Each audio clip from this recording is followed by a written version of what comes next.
Clouds and radar loop having a lot of cloud cover across the area. You're probably having a hard time finding any rain, and that's because these particles are so small in the atmosphere. You may notice just a few drops on your windshield as you're heading out the doorway for this morning, but the majority of this moisture not going to be substantial at all in the rain gauge. So we will fall through the 30s this morning, and then most of us only warming up by about 5-10 degrees this afternoon. 43 degrees your forecast high here in the city for today.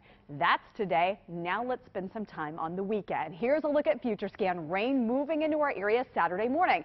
Notice there's a lot of green. There's a lot of wet pavement that I'm expecting for the first half of the weekend. This is through Saturday 5 p.m.